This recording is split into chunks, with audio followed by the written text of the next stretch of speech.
Welcome back to week 6 of the College Football Countdown. I'm your host, Mare. As always, we start off recapping our Tigers, who won the Battle of the Orange in Syracuse, clinching their first ACC win. The Tigers look to continue this momentum as they gear up to defend Death Valley on homecoming weekend against the neighboring Demon Deacons from Wake Forest. Now get excited. It is the Red River Showdown this week, which could serve as a Big 12 championship preview. The Sooners and Longhorns are the only two teams left undefeated in the Big 12. Both teams enter ranked and are jumping at the opportunity to dominate the Big 12 before entering the SEC in 2024. Brent Venables will definitely be playing with a chip on his shoulder due to getting shut out 49-0 last year. On the topic of Texas, let's move over to the Alabama-Texas A&M game in College Station. Despite a rough start, the Tide has started rolling over opponents, beating Ole Miss and Mississippi State to go 2-0 in SEC play.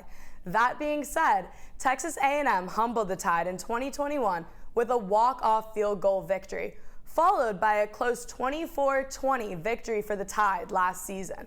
The Aggies are no stranger to injury, but look to LSU transfer Max Johnson to perform on his second consecutive start. With the closest ranked matchup of Week 6 being number 23 LSU and number 21 Mizzou, both programs have a lot on the line.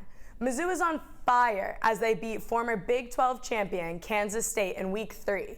The success of Mizzou can be contributed to quarterback Brady Cook, who is fourth in passing within the SEC with 1,468 yards, partnered with 11 touchdowns in 5 weeks and 0 interceptions. LSU, on the other hand, has a lot to prove, from going from a trendy playoff pick to a 2-loss team with a shaky defense. However, the Tigers seem to have figured out their defense after a scare from Arkansas, where they allowed 426 yards, barely beating the Razorbacks 34-31. And as we all know, the dogfights continue in college football Week 6 when Notre Dame's Fighting Irish face off against number 25 Louisville. The Irish cannot catch a break. They got heartbroken in Week 4 by Ohio State, but reversed the roles, crushing Duke's Cinderella story in Week 5. Louisville is undefeated in their Jeff Brom era. Notre Dame will be Louisville's first-ranked opponent in 2023. College football will get a real taste of what Brom's program is made of. Thank you all for tuning in to CFB Countdown with Mare. I'll see you all for Week 7.